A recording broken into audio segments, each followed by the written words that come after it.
Okay, welcome to the lunch pail half hour. Woo woo! It's blue collar and we do the work. That's what we're doing here. We teach you to do the work.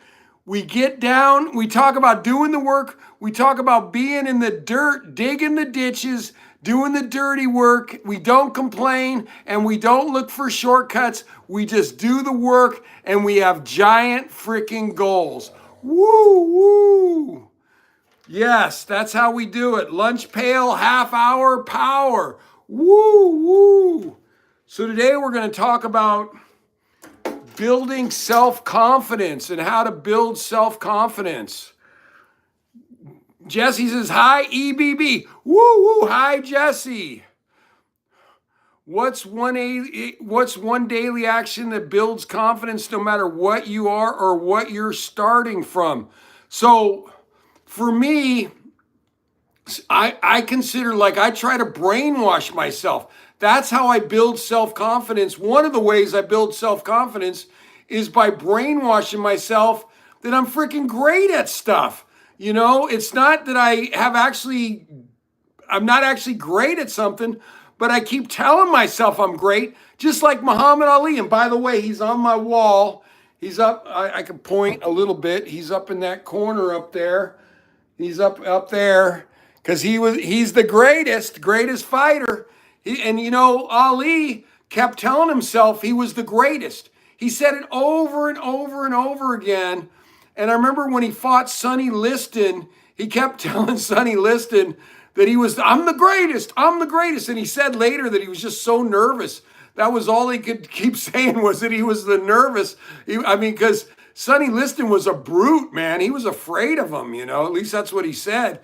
And he just kept brainwashing himself that he's the greatest. So what I do, one of the ways I teach myself that I can do big events and get confidence and believe that I'm great at these things I'm taking on is because I brainwash myself with my wall.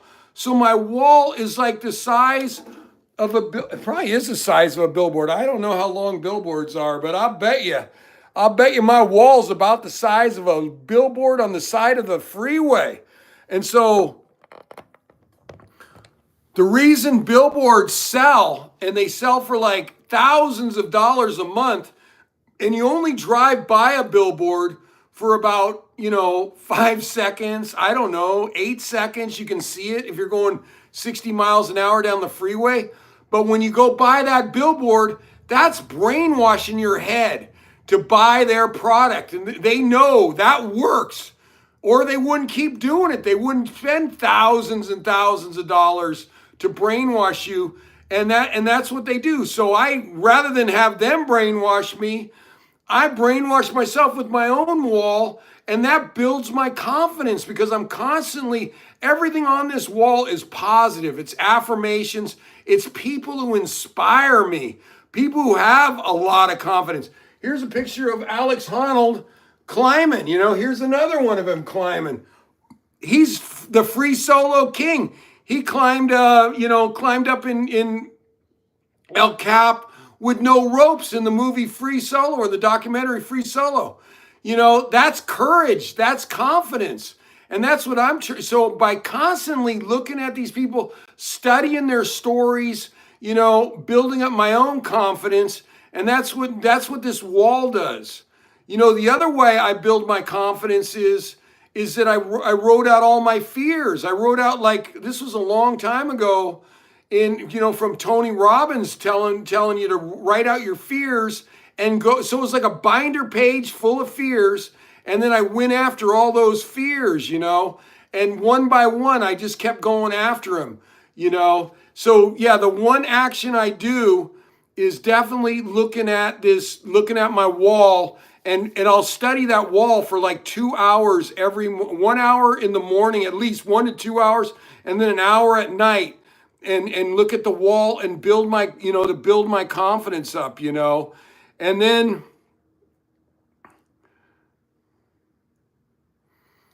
so what fears have I attacked?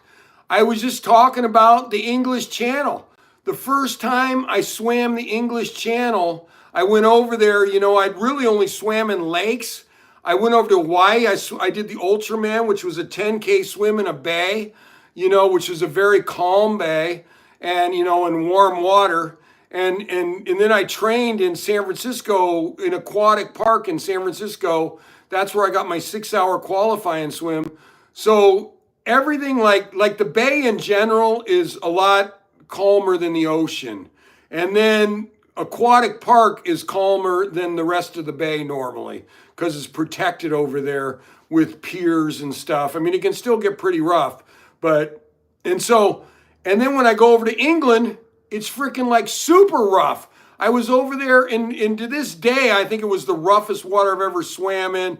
I think on my last attempt to swim the channel, it was almost as rough, but not as rough as the first time. The guy said, my boat pilot said, a surprise storm blew in and it was supposed to be a nice day. And instead I'm swimming in these white caps and I'm getting slammed from side to side. I couldn't even tell which way was up. To this day, it's the roughest water I've ever swam in. And I remember, I'm talking about confidence. So I didn't have a lot of confidence, because all I'd swam is in San Francisco Bay and in Aquatic Park, which is, even more protected than the bay.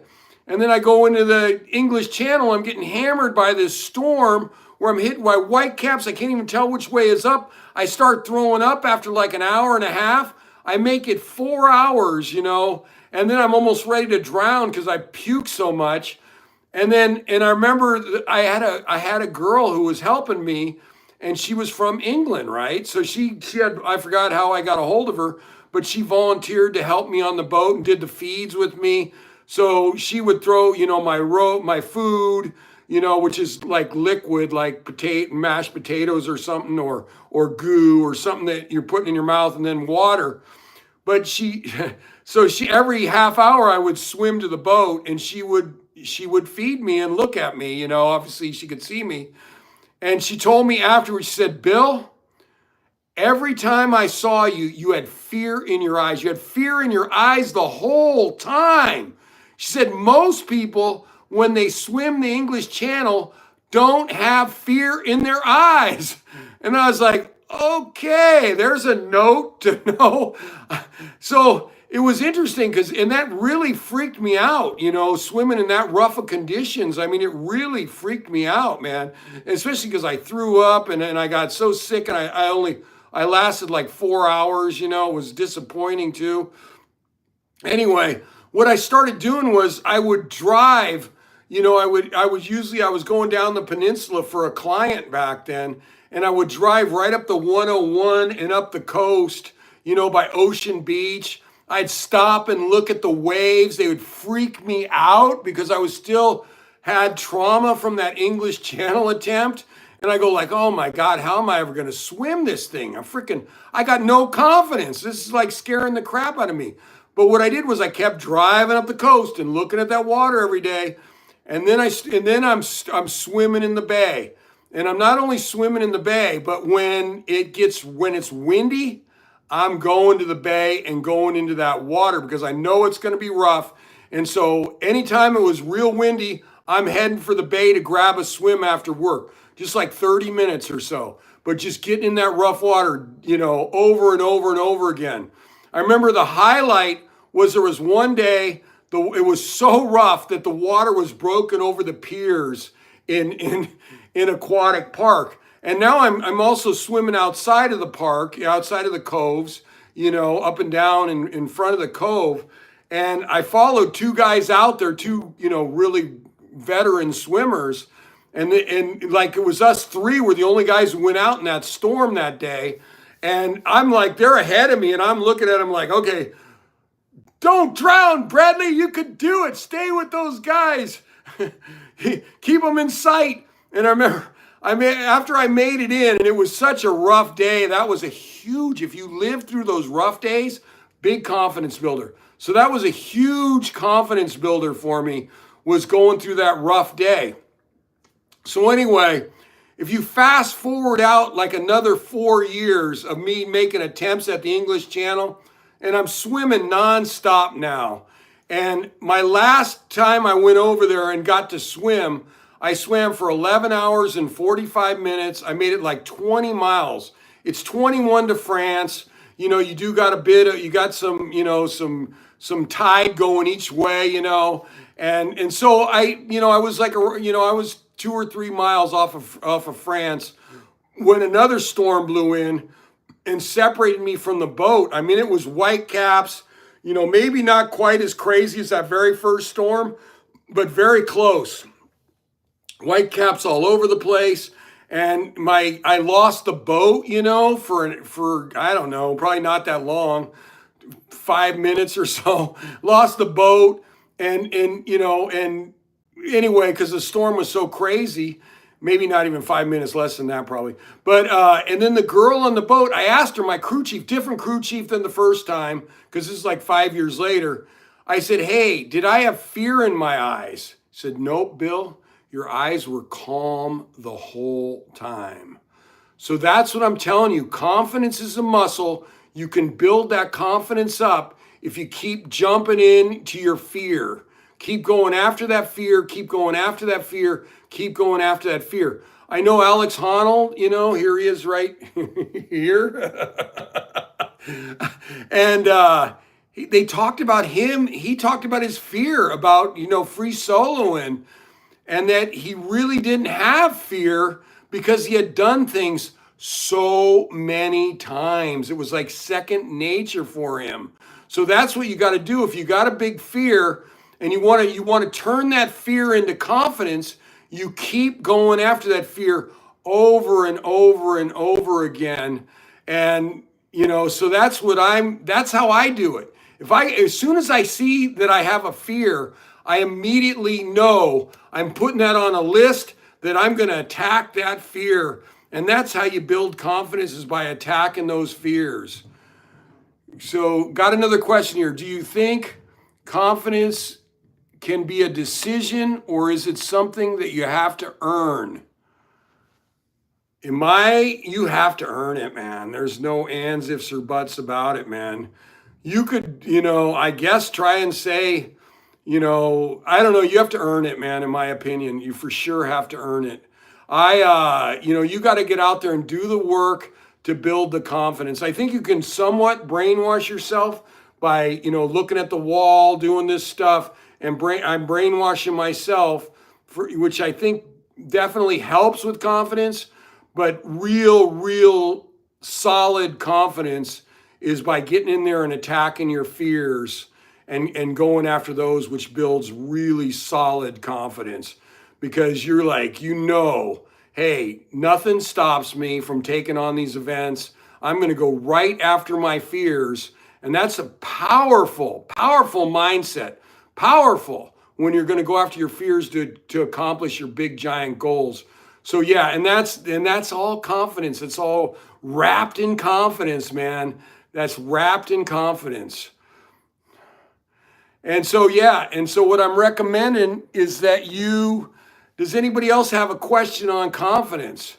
Oh, Jesse's got one. What are 3 beliefs about yourself that you had to change in order to finally feel confident and unstoppable? I don't know if I ever feel all the way unstoppable. I am unstoppable about taking on events, and that I will not quit. That I am unstoppable about. No matter how much it scares me, no matter how much, if I get frostbite, lost the boat, I keep that, I'm unstoppable about coming back and trying again. So, but your beliefs that I've had to change, I think when I first started doing stuff, I was absolutely afraid of everything. I mean, I was afraid of rough. When I started swimming, I didn't really learn to swim till I was like in my 30s. And then that was, just in a pool.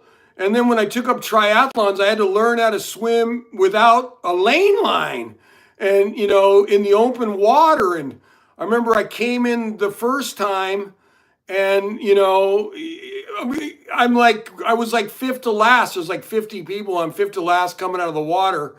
It was a very small triathlon. And the guy, the announcer yells, "Here comes one of the human buoys." But I was so afraid, so afraid, and hadn't swam in open water. And the only way you get, I got more confident was I kept doing it. I just kept swimming in open water, kept swimming in open water.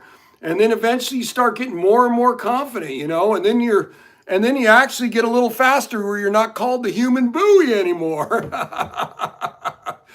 Anyway, so let's see.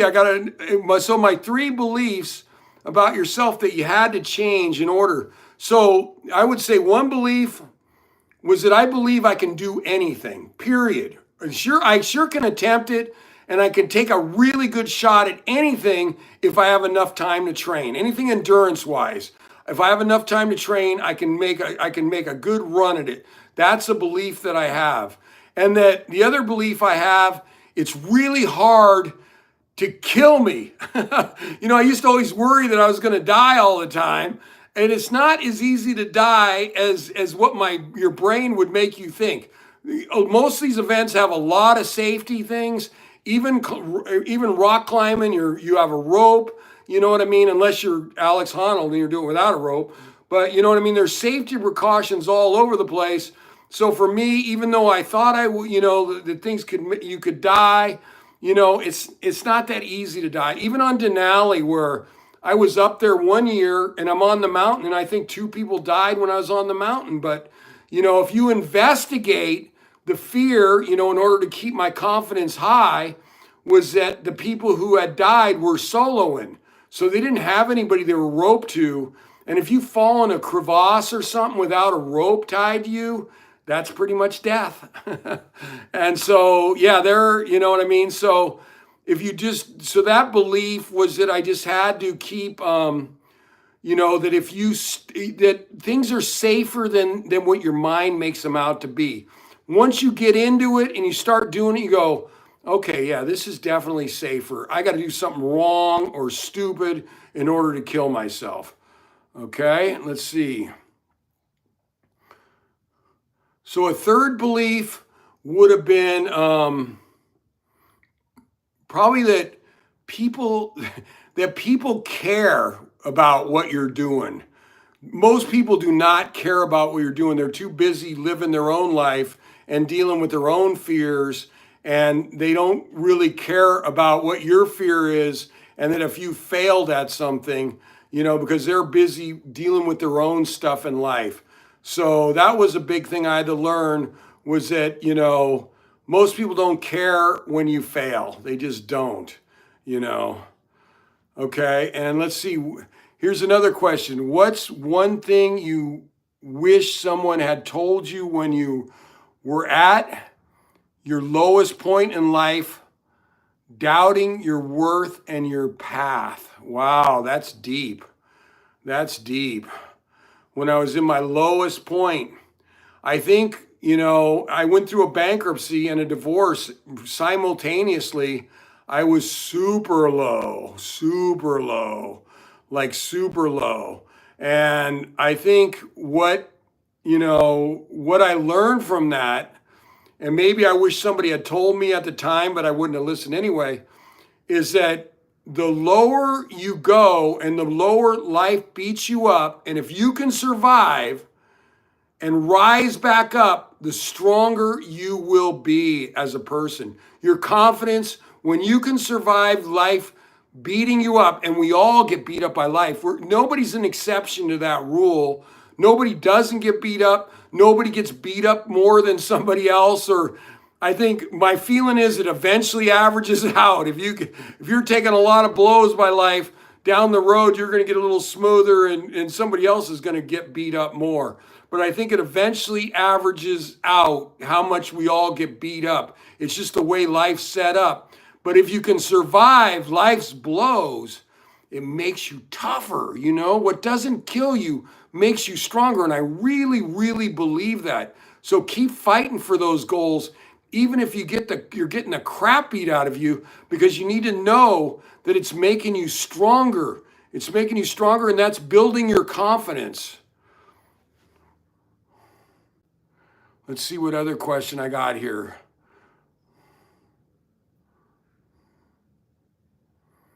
Yeah, I think I just answered that question. Any other questions coming in on confidence? So like I said, one fear, here's a picture of me skydiving. I was so afraid of heights.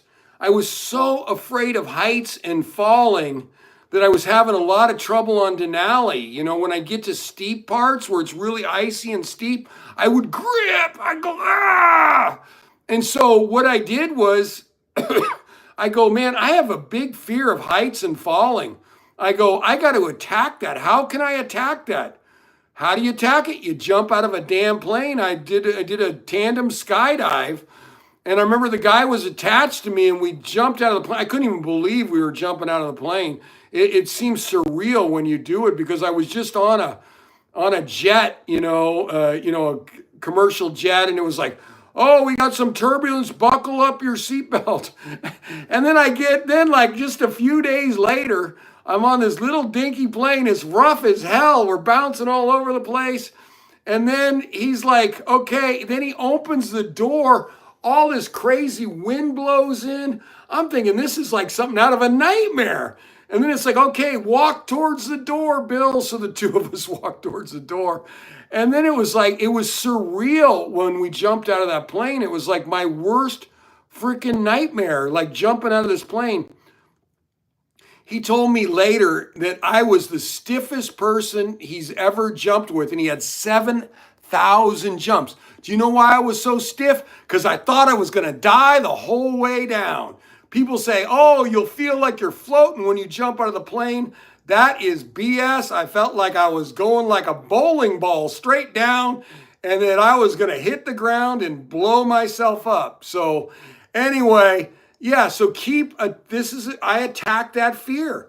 I mean, I think I've jumped 7, 8 times now to keep attacking the fear. I've got as high as 20,000 feet high and jumped out. The only thing that happens with that's different is you go a lot longer before the parachute opens. It really is kind of scary. But just facing that fear more and more and more. Okay, here's another question.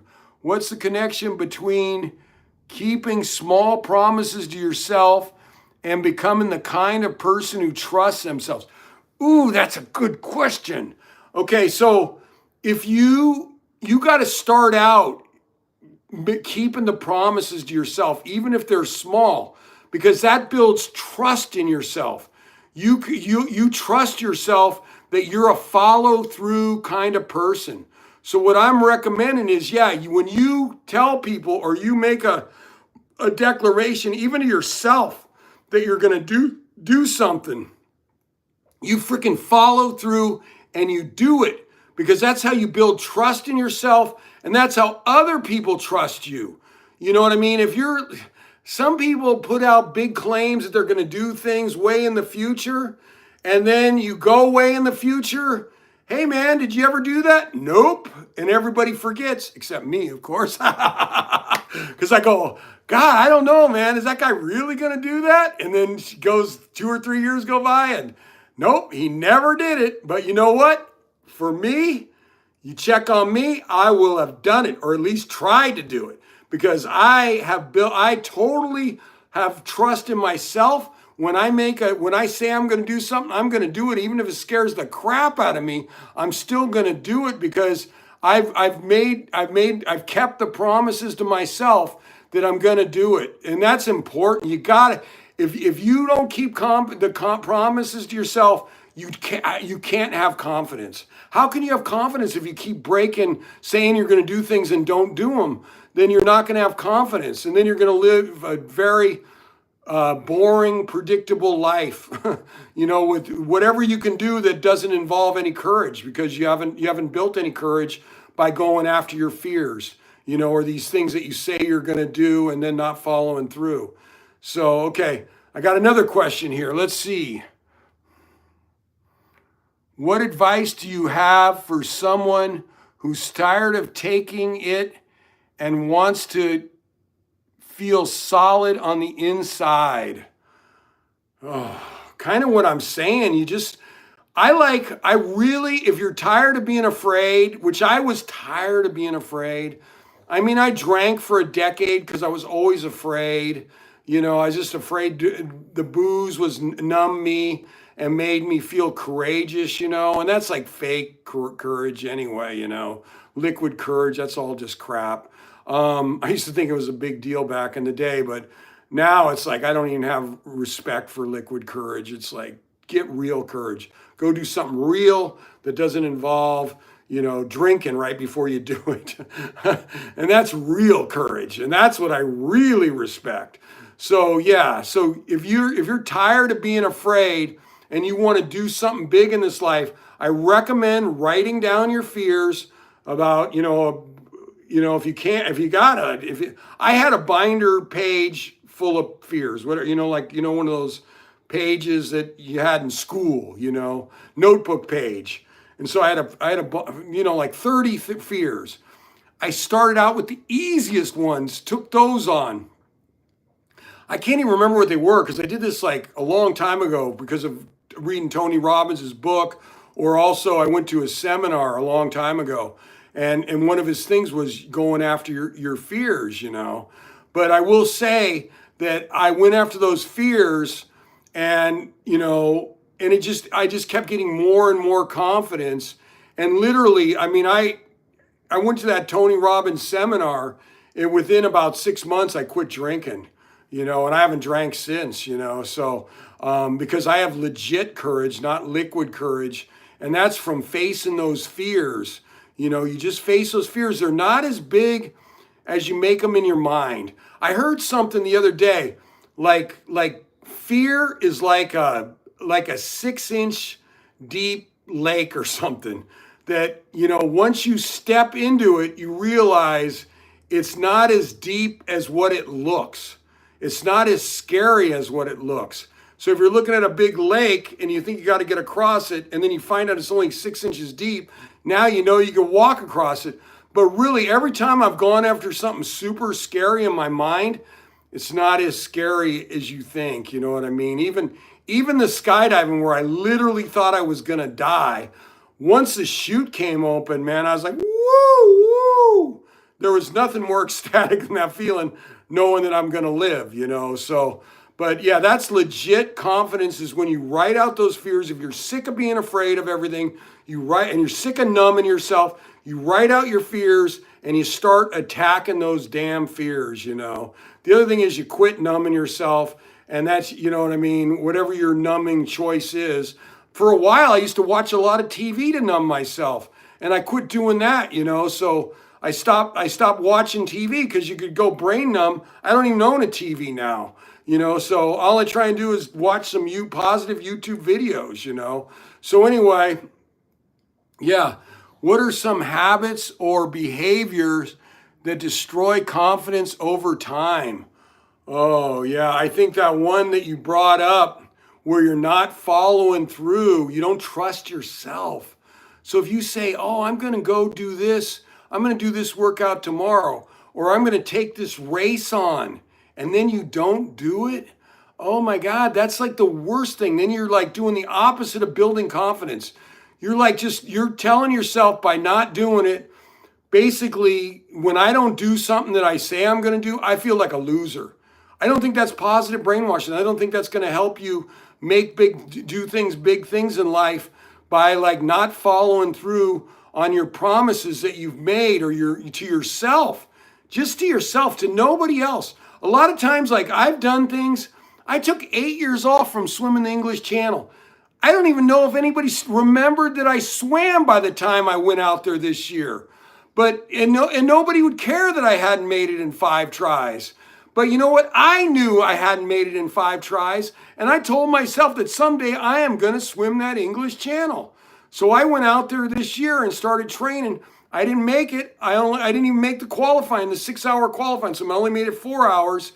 But for a guy who took 8 years off of swimming and swam for a year and a half, that's not a bad step, you know what I mean? So I'm building the confidence up because I'm following through on what I've told myself I'm going to do, and that's how you build good confidence in life. And you don't sit in that freaking no confidence zone. It's the worst when you don't follow through, and when you can't even trust yourself. what you say. That's the worst. You got to be able to at least trust yourself. Anyway, I think we're out of time. Woo woo! But man, this was great. You guys are awesome. Lunch pail half hour. Signing off. We're doing it again Thursday from 3 to 3:30. Woo woo! Bring your fears and we'll break them somehow. Anyway, and we'll give you big goals to put in place of them. Woo woo! Lunch pail half hour. Signing off. We do the dirty work. We don't complain and we don't look for shortcuts. Woo woo! Thank you.